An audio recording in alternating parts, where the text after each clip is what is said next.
Mr. Wishirita Uguamai, otherwise known as Rai, is gaining traction for criticizing Tinubu's government. No, she's not gaining traction for criticizing Tinubu's government. She's gaining traction for exposing the idiocy of the Nigerian people who do not understand that their primary duty in this situation is to speak to the truth of what the girl has said, not to be siding with our oppressor who are also their own oppressors. You talk about Stockholm Syndrome. Stockholm Syndrome has nothing on the Lagos or Nigerian Syndrome. This is one place where the oppressed constantly fight against those speaking to the truth of their oppression or looking to free them from their servitude. So me, I don't know what the girl has done that they are all shouting and braying like maddened donkeys and rabid dogs. As far as I'm concerned, the young woman spoke to the truth of her reality, and they had better get used to it. And I dare you, Nigerian youth, speak your own truth and post it. If it is only Raye, they will be chasing her up and down the place. We should probably even have a day where everybody speaks to their experiences and post it online, and then let's see how many people they are going to go and arrest. Look, this is not about Raye. It's about allowing an atmosphere of fear where people are afraid to express their pains. How do you beat a child and then demand that the child should not cry? How? So Raye is not about Raye, it's about us as a collective. If you have found the capacity to criticize that girl for saying what you know to be the truth, you might quarrel with her language. And I know a lot of people quarrel with my own language as well. But it is not my duty to speak in a language that is pleasant to my oppressor. My oppressor can go do one just because he doesn't like my language. I hope he doesn't like it. When I speak in terms that are provocative, it is deliberate. I want the person who is oppressing me, limiting my capacities in my country, to be angry by my capacity to also speak to the fact of my situation. So if the girl has spoken in a manner that they don't like, let them address the truth of what she has said. To be all these farcical gyrations, she abused the president. How did she? He's a terrible president. Is that a lie? How much more terrible does the president have to be before we say he's terrible? He is terrible. The quality of life has been eroded for everybody, from the lowest to the highest. The only people who are having anything good in Nigeria today are essentially people who have been offered one toll gate or the other from which to be feeding fat on the Nigerian people, or they have direct access to the public purse. So if a youth copper who is feeling the pinch of life in Lagos speaks to that fact, how does that become an offense? We have become... the painful thing is that what is important is abandoned, ignored, and then we are chasing shadows. You don't like the way the girl said the truth that she has said. Many Nigerians actually admire your courage, but fear government retaliation, as they're saying. Fear. What will you say to young Nigerians who want to fight injustice but are afraid, sir? See, the first thing you do if you want to fight injustice, speak. What Raye has done is to speak. You might not like the way she has spoken her truth. Speak it the way you feel it should be spoken. But do not take away a person's capacity to speak to the fact of their reality. Yorubas will say that the inability to speak to your pains is the beginning of your ruination. The girl spoke to her reality. If more Nigerians will speak to their reality, maybe they will be so uncomfortable they might even begin to do the right things. Finally, sir, if you had just one message to share with Nigerian people right now, what will it be? If you gain nothing else before 2027, make sure you have the capacity to choose who rules you. Because these ones that you are not choosing, they are ruining you. Look at what they are doing in Rivers. It offers you an example. And the fact that Yakubu Mahmoud is still in office is a slap on every Nigerian. That guy should be out of that place, and we should be focused on electoral reform. That's the only thing I would love them to hear. So this is a lot. This is a whole lot to decompress, a whole lot to unpack, a whole lot to unpick.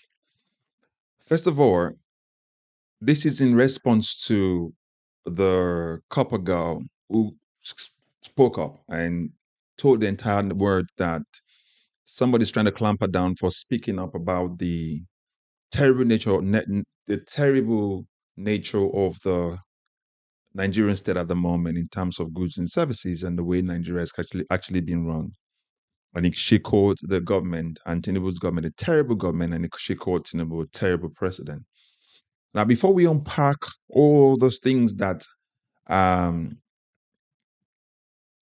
Farotimi talked about, I'd like for you, if you're just meeting this content for the first time, please like, share, subscribe. Please subscribe so that we can continue to go deeper into fixing our country and lend our voices towards making sure that the rights of the people are the ones governing Nigeria. And if you're one of those who have been following us for a while, have not yet subscribed, please do so. There's nothing stopping you right now. Be part of the change movement that we're bringing, and we're not going to stop talking. Okay, this is a guarantee. I'm not stopping anytime soon. I'm not going to stop talking about how terrible our government have been and how terrible the government is at the moment and how terrible Bola Tinubu is as a president, because it was terrible from day one and it's not stopped yet. Now, so responding to Dele Farotimi's response to the traction that Rise comments making around and globally, we have become so accustomed to being slaves or being stuck with our oppressors and our abusers. Literally saying that the Stockholm Syndrome, without even fully understanding and knowing that, we've now become so stuck to now appealing to our abusers, our government, the people who put us under, the people who still pillage our country, so much so that they now live so fat off of us, so much so that whenever we speak, they clamp us down. And they've now used Nigerians to clamp us down even more. Example, Reyes spoke up. Others were coming to say, why is she abusing the president? There's no other country in this world that is Western as advanced, where you speak up against your leaders and they told you to keep quiet and you're talking to your president or prime minister. There's no other country. Trump gets abused all the time. The former Prime Minister of the United Kingdom was abused every day. The current Prime Minister of the United Kingdom, Keir Starmer, is currently being abused every day. Justin Trudeau of Canada is always abused every day. Even Emmanuel Macron of France constantly being yapped at. Nobody hears anything to say, keep quiet, because they understand that the citizens have a right to speak to the elected servants. Again, I use that on purpose. Public servants are elected servants. They're meant to serve the public interest, not themselves. And we don't elect people to become lord over us. So Nigerians have gotten so stuck with letting the abusers abuse them, and they accept it. That's why when we speak up against bad governance, we allow them to use the police and the military to track us down and shoot us down. Do you know how many people died during the NSAS protest or during the bad governance protest? Do you see the children that were arrested for treason because the government said they had a flag? This is what really happens. We have supporters of the current government who are also feeling the pinch of the bad governance and bad policies of this particular government. But yet they're the ones calling the girl to say, take that video down. Do you know you're talking to? Shut up. I'm not your mate. I'm going to do something about it. I'm not your mate. In statement that we hear from Nigerians all the time, where I'm not your mate. You don't talk to me like that, even when you're in the wrong.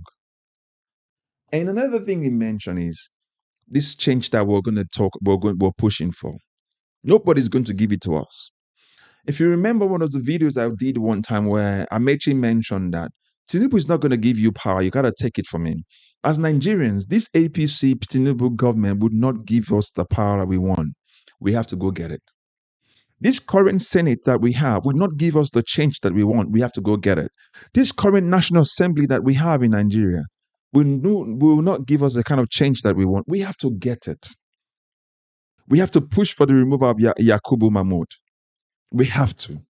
If not, nothing's going to change. The outcome of what we had in 2023 is what is going to remain there.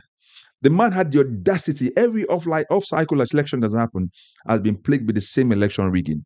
In those states, Rivers State, on those states, name it, all of those off-cycle elections that happened were all plagued with rigging, including Imo State. Every situation that's happened since Mahmoud Yakubu took over has been disaster. Every election. In every election, the Supreme Court has given to APC. Go and check all of state that APC governs. Imo State is an example. It's destruction. Look what is happening in Edo State at the moment. And tell me if it's not a symptom of all the things that you see with APC government.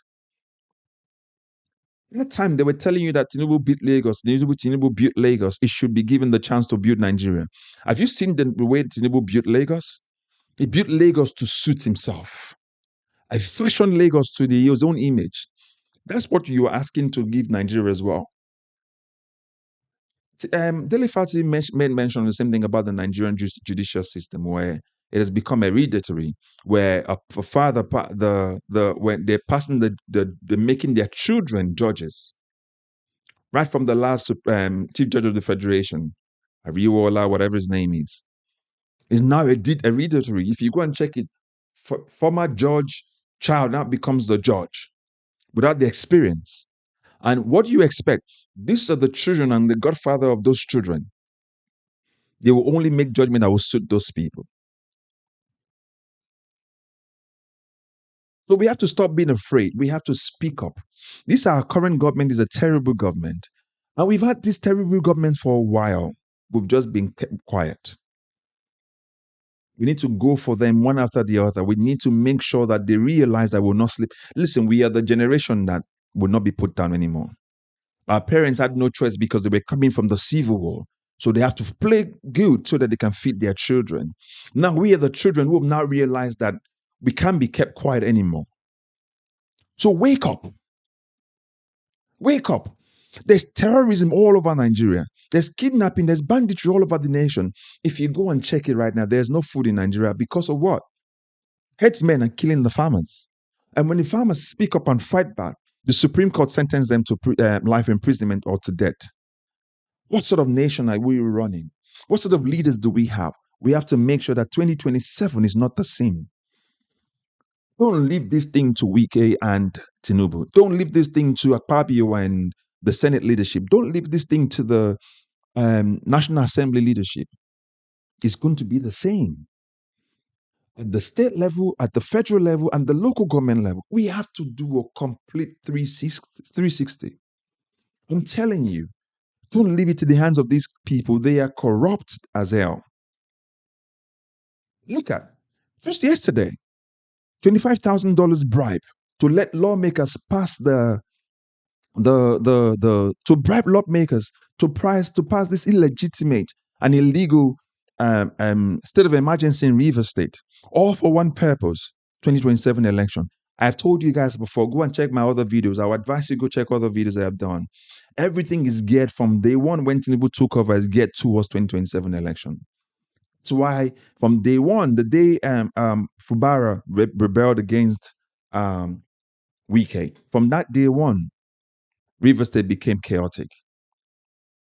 You have to stop sleeping. Wake up.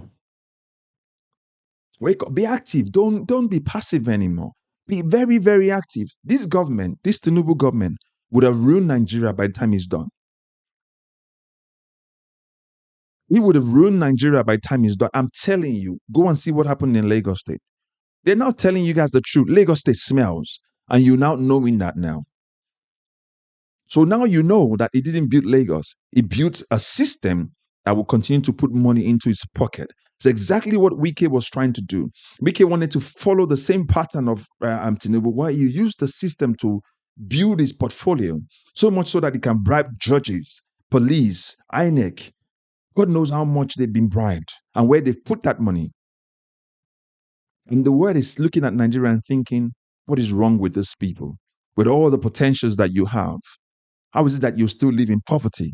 All because of our corrupt political leaders. So wake up. I'm actually enjoining all of you.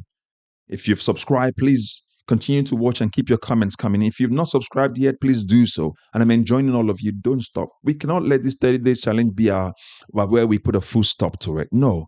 We got to continue. We call Tinubu today. After this 30 days is over, we call Akpabio. After the 30 Akpabio is done, we call Michael Dele, the Senate leader. We call him out. We call the National Assembly the House of Representatives Speaker.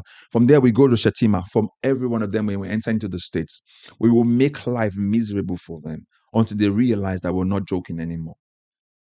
This 2027 election is not a joke. We're all part of it now and actively involved. So get involved.